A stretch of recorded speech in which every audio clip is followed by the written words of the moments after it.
Welcome to social post. నేను Nihal. So ఇప్పుడు gold price వచ్చేసి దగ్గర దగ్గర 1,44,000 చేంజ్ వరకు ఉంది. అదే సిల్వర్ చూసుకున్నట్లయితే 2,44,000 చేంజ్ వరకు ఉంది. ఈ సమయంలో మనం గోల్డ్ అండ్ సిల్వర్ మీద ఇన్వెస్ట్ చేయొచ్చా? చేయకూడదా? ఈ గోల్డ్ అండ్ సిల్వర్ పడడానికి రీజన్స్ అయ్యి ఉండొచ్చు. దీని గురించి మాట్లాడడానికి అనిల్ కుమార్ బచ్చు గారు ఉన్నారు. సార్‌తో మనం మాట్లాడదాం. Hello sir, welcome to social post. Thank you. Sir ఇప్పుడు గోల్డ్ ప్రైస్ చూసుకున్నట్లయితే దగ్గర దగ్గర 1,44,000 చేంజ్ ఉంది. సో ఇంత డ్రాస్టిక్‌గా ఫాలో అవ్వడానికి రీజన్ అయ్యి ఉండొచ్చు సార్. సో ఇది అందరూ అడుగుతున్న ప్రశ్న యాక్చువల్లీ. అందరికీ ఏంటంటే అంతవరకు అన్నీ బాగున్నాయి. సడెన్‌గా ఎలా పడిపోయింది? ఎలా పడిపోయిందని అందరికీ అడుగుతున్న క్వెషన్. సో ఇది యాక్చువల్లీ ఏంటంటే దీనికి మేజర్ కారణం ఏంటంటే అమెరికన్ బ్యాంక్స్ చేసిన ఈ యొక్క కారణం ఇది. వాళ్ళు ఏం చేశారు, మామూలుగా ఏంటి ఏషియన్ మార్కెట్స్ క్లోజ్ ఉన్న ఫ్రైడే ఈవినింగ్, అది కూడా 8, 8:30 ప్రాంతంలో దీన్ని దొంగ దెబ్బ తీశారన్నట్టే ఇది.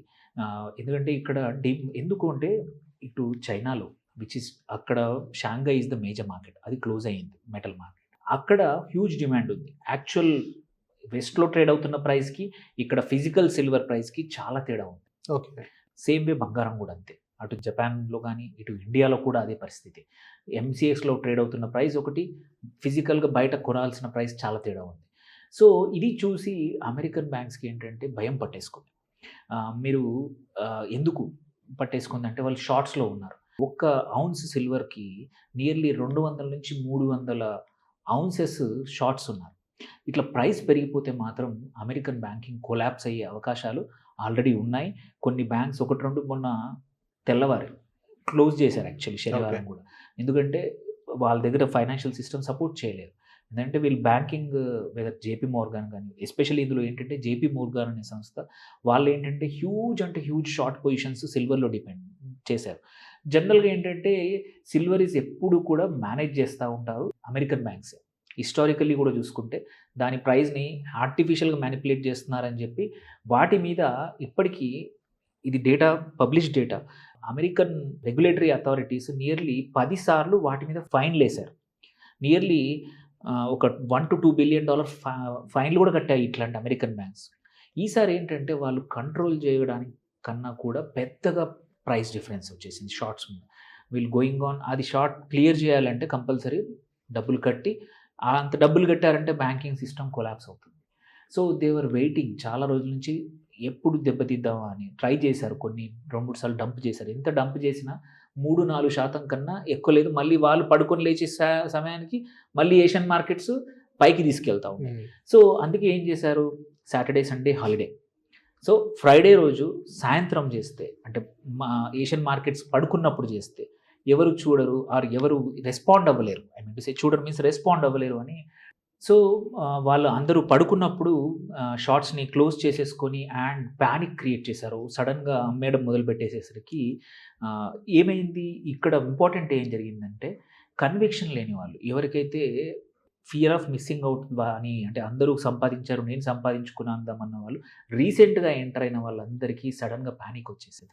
వాళ్ళు అమ్మినప్పుడల్లా ఏ రేట్కైనా సరే అమ్మేశారు. అంటే పొజిషన్ తగ్గుతుంది. అంటే వీళ్ళు షార్ట్స్ క్లియర్ చేసుకుంటూ పోయారు అండ్ భయం పెడుతూ పోయారు. అందుకే 35% ఒక్కరోజు వెండి పడిపోవడానికి కారణం ఏంటంటే ఇది నార్మల్గా రీటైల్ వాళ్ళు చేస్తే మాత్రం ఇంత జరగదు. It is somebody big player he's done. ఆ బిగ్ ప్లేయర్స్ అంటే ఇప్పుడు తెలుస్తుంది డేటా చూస్తుంటే ఏంటంటే అమెరికన్ బ్యాంక్సే ఈ ఫాల్ చేయడానికి ఒక పన్నాగం లాగా అనుకోండి, ఒక ఆర్కెస్ట్రేషన్ జరిగింది. అండ్ కొంచెం ముందు గురువారం రోజు ట్రై చేశారు సేమ్ టైంకి. అప్పుడు చేసిన ఒక 4-5%, 7% టెంపరీగా తగ్గింది, బట్ మళ్ళీ రికవర్ అయింది. సేమ్ లండన్ మెటల్ ఎక్స్చేంజ్లోనే జరిగింది. అప్పుడు కూడా ఒక ముందు రోజు ఆ రోజు అవ్వలేదు. నెక్స్ట్ డే ఫ్రైడే మాత్రం వీళ్ళు సక్సెస్ఫుల్ ఆపరేషన్ జరిగింది. ఓవర్ వీకెండ్ ఇంకా కరెక్షన్ చేయడానికి అవకాశం లేకుండింది. ఈవెన్ ఇవాళ కూడా కొంచెం అలాగే భయానికి అలాగే తగ్గాయి. సో ఇక్కడ ఇంపార్టెంట్ ఏంటంటే బంగారం సిల్వర్ అనేది ఎవరైతే ఇన్వెస్ట్మెంట్ వెహికల్గా నమ్మడానికి కారణాలు చాలా ఉన్నాయి. అది హిస్టారికల్లీ ఎప్పుడు కూడా అది వాల్యూ, అందులోనే కరెన్సీకి ఇంపార్టెన్స్ అనేది తర్వాత వచ్చింది. 1900 ఈ 2000లో ఎక్కువ, అంటే అట్లీస్ట్ 1950-40 నుంచి ఎక్కువ యూసేజ్ అయింది. కానీ అదర్వైజ్ ఎప్పుడు కూడా అన్ని దేశాల కరెన్సీస్ కూడా గోల్డ్కి పెగ్ అయ్యేది.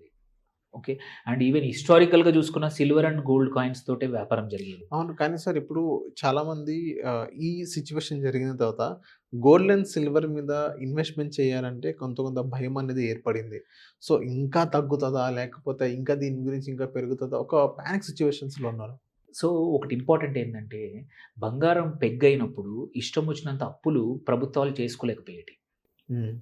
ఎందుకంటే బంగారం అక్కడ కనబడితేనే నువ్వు డబ్బులు ప్రింట్ చేసుకునేవాళ్ళం. ఇప్పుడేమైంది 1971లో ఇంటర్నేషనల్‌గా గోల్డ్‌ని లింక్‌ని తీసేశారు. అండ్ యూఎస్ కూడా 1971 తర్వాత పెట్రోల్ అంతా కూడా డాలర్స్‌లో అమ్మేట్టు పుష్ చేసింది. సో, వీళ్ళేంటి ఇష్టం వచ్చినంత తవ్వుకోవచ్చు, ఇష్టం వచ్చినంత ప్రింట్ చేసుకోవచ్చు. ఆ తర్వాత దాని నుంచి కూడా అనుసంధానం తీసేసి ఇప్పుడు ఇష్టం వచ్చినంత ప్రింట్ చేసుకుంటున్నారు. అందుకే ఇన్‌ఫ్లేషన్ అమెరికాలో అప్పులు కూడా $41 ట్రిలియన్ అయ్యాయి. అదే గోల్డ్ బ్యాక్డ్ అయ్యుంటే కాకపోయేటివి. హ్మ్. ఎందుకంటే గోల్డ్ ఈజ్ లిమిటెడ్. సో, ఇంతకుముందు ఆ లిమిటెడ్ ఉంటుంది. ఇప్పుడు ప్రభుత్వాలు ఏంటి ఎస్పెషల్లీ ఈ వెస్టర్న్ గవర్నమెంట్స్ ఏంటి, ఈ దాని లిమిటేషన్ ఉందని చెప్పి 1970 తర్వాత గోల్డ్ నుంచి లింక్ తీసేసాయి. అందుకే కొన్ని కంట్రీస్‌కి అసలు గోల్డ్ రిజర్వ్సే లేవు. సో, ఇలాంటి పరిస్థితుల్లో ఏంటంటే ఫ్యూచర్‌లో ఏమవుతుంది? ప్రజల్లో ఇదొక్క రోజు ఒక చిన్న క్రాష్ అవ్వుండొచ్చు. బట్ నీకు నమ్మకం అయితే కరెన్సీ పైన కన్నా కూడా రియల్ అసెట్స్ మీద మాత్రం తగ్గదు.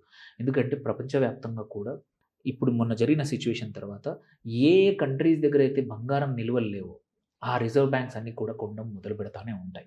మేబీ ఇప్పుడు ఇమ్మీడియేట్‌గా కాకపోవచ్చు. But over a period of time పక్కా they okay. Will start accumulating. And silver also ఇన్ని రోజులు కొంచెం అంత ఎక్కువగా చూసేవాళ్ళు కాదు. డిమాండ్ అయితే తగ్గదు. సో, లాంగ్ టర్మ్‌కి ఏమవుతుంది పరిస్థితి అంటే మాత్రం పక్కా మీరు చూస్తే మన వీడియోస్ మనం చేసిన వీడియోలో కూడా లాంగ్ టర్మ్‌కి వీటికి ఏమి ఇబ్బంది లేదు. షార్ట్ టర్మ్ 1, 2 సార్లు పడుతుంది అని ప్రతి వీడియోలో మనం ప్రాబబ్లీ ఒక లాస్ట్ 2 మంత్స్‌లో 20 వీడియోలు చేసుంటాం. అవును. ప్రతి వీడియోలో ఇదే చెప్పాం. షార్ట్ టర్మ్‌లో 1, 2 సార్లు పడుతుంది. అదే జరిగింది. సో, ఇది జరుగుతదని తెలుసు కూడా ఎవరైతే ఇదేంటంటే మీరు చూస్తే ఒక మామిడి చెట్టుకు పూత కాస్తుంది ఎవ్రీ ఇయర్. సో, పూత కాసినప్పుడు ఏంటి గట్టి పనులు ఏవి తెలుసా? ఊపుతారు ఒకసారి. ఏదైతే వీక్‌గా ఉన్న పూత రాలిపోతుంది. మిగిలిన పూత అట్లాగే ఉంటది. వాటికి మంచి గట్టి కాయలు పండుతాయి. Same with this time. ఇట్లాంటి ఒకసారి డ్రాడౌన్ అయినప్పుడు ఏం జరుగుతదంటే, ఎవరైతే ఇన్వెస్టర్స్‌కి కన్విక్షన్ లేదో ఇట్లా fear of missing out of ఒక ఫ్యాడ్ లాగా వచ్చిన వాళ్ళు ఇన్వెస్ట్‌మెంట్స్ ఉంటారు. వాళ్ళందరూ కూడా ఎళ్ళిపోతారు. The people with conviction will stay back. And మళ్ళీ ఎప్పుడొస్తారు వీళ్ళు? సైకిల్ మళ్ళీ పైకి పెరిగినప్పుడే. సో, ఆన్ ద హోల్ చూసుకుంటే మాత్రం సేమ్ సిల్వర్ ఇవాళ $100 కన్నా కిందికొచ్చుండొచ్చు ఇప్పుడు. హ్మ్. మొన్న 120 దాకెళ్ళింది. అవును. మళ్ళీ 150 పక్కా అవుతుంది. అంటే ఎన్ని మంత్స్‌లో అవ్వచ్చంటారు? 1-2 ఇయర్స్ పక్కా. 2 ఇయర్స్. 2 ఇయర్స్‌లో సిల్వర్, గోల్డ్ మళ్ళీ ఇప్పుడున్న పొజిషన్ కన్నా కూడా ఇంకా చాలా మందికి గోల్డ్‌కైతే ఏమి ఇబ్బంది లేదు. గోల్డ్ మళ్ళీ ఇప్పుడు అందరికి ఆశ ఏంటంటే మళ్ళీ 1.20కి వస్తుందేమో, 1.10కి వస్తుందేమో. అవును. అదంత అవకాశం లేదు. అంత ఈజీ అయితే కాదు. బికాజ్ రీజన్ ఏంటంటే అందరికీ కళ్ళు ఓపెన్ అయిపోయాయి. ఎస్పెషల్లీ యూరోప్‌లో ఎవరైతే అమెరికాని నమ్మారో యూరోపియన్ గవర్నమెంట్స్, యూరోపియన్ రిజర్వ్స్ వాళ్ళేంటి ఈ పరిస్థితుల్లో చూసారు. పరిస్థితి ఏంటో అర్థమైంది. డెన్మార్క్‌కి 0, నార్వేకి 0 గోల్డ్ రిజర్వ్స్. హ్మ్. అందరూ కూడా అమెరికన్ ట్రెజరీ బాండ్స్‌నే కొనిపెట్టుకునేవాళ్ళు. బట్ వాళ్ళు ఇప్పుడు చేస్తున్న బిహేవియర్ ఇంకో 2 ఏళ్లయితే ట్రంప్ ఉంటాడు. 2.5, 3 సంవత్సరాలు. సో, అతను ఉన్నంత కాలం అమెరికాని నమ్మలేం. అండ్ తర్వాత కూడా ఈ బిహేవియర్ చూసి ఎవరు ఫ్యూచర్‌లో అమెరికాని నమ్మలేరు. అవును. సో, ఏంటంటే ప్రపంచవ్యాప్తంగా జరుగుతుంది ఏంటంటే మానిటరీ సిస్టమ్ అనేది మారుతోంది. సో, అండ్ ప్రజలకు కూడా ఇట్లాంటి బాండ్స్ మీద వీటి మీద కన్నా కూడా రియల్ అసెట్స్ మీద నమ్మకం పెరిగిపోయింది. This is only trailer. నా ఉద్దేశంలో మాత్రం ఈ ప్రైస్ రైజ్ అనేది మాత్రం ట్రైలరే. గోయింగ్ ఫార్వర్డ్ మాత్రం ఎవరికైతే కన్విక్షన్ ఉందో వాళ్ళు స్టిల్ హోల్డ్ ఆన్. ఈవెన్ మీరు రీసెంట్‌గా కొన్నారు ఇప్పుడు సడెన్‌గా పడిపోయిందని భయపడాల్సిన అవసరం లేదు. మీకు డబ్బులు ఇప్పుడు అవసరం లేకపోతే hold it for some more time. ఎందుకంటే ఇదేమి బంగారం, సిల్వర్ కొత్తగా వచ్చిన వాల్యూ కాదు. అవును. త్రేతాయుగంలో కృష్ణుడు కూడా వాళ్ళు కూడా వాడింది అదే.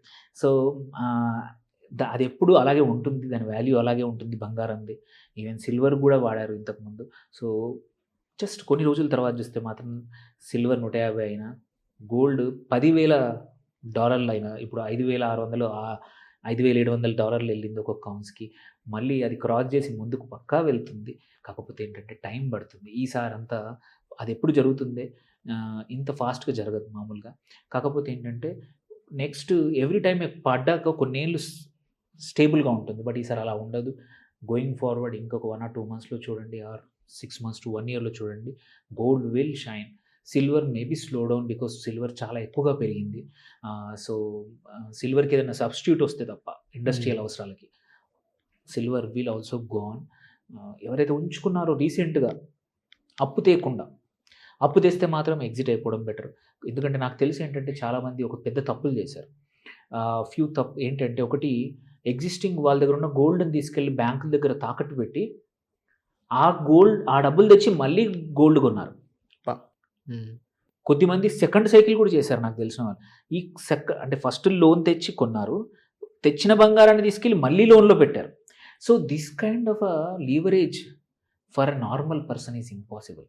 ఎందుకంటే నీకు డబ్బులుంటే తట్టుకోగలుగుతావు, బట్ ఇలా లీవరేజ్ చేసి తెచ్చిన వాళ్ళు మాత్రం ఎగ్జిట్ అయ్యి ఆ లోన్లు అప్పులు తక్కువ చేసుకోవడం మంచిది. ఎవరికైతే ఉన్నాయి డబ్బులు, మీకు ఇక్కడ అవసరం లేదు, మీరు చాలామంది ఇంకో పని చేశారు, ల్యాండ్లు అమ్మో, ఈక్విటీలో మ్యూచువల్ ఫండ్స్ అమ్మో, అవి అలాంటి వాళ్ళు కూడా ఏంటంటే ఇప్పుడు చేసి ఉండొచ్చు. మీకు లాంగ్ టర్మ్ వరకు డబ్బులు అవసరం లేకపోతే don't by, keep it, it will come back, it will go cross అవుతుంది. ఇంపార్టెంట్ ఏంటంటే ఈ 2 అసెట్స్ సడన్గా పెరిగేది కాదు. అండర్లయింగ్ కండిషన్స్ ఏవి, సప్లై డిమాండ్ కానీ యూసేజ్ కానీ అవన్నీ ఏం మారలేదు.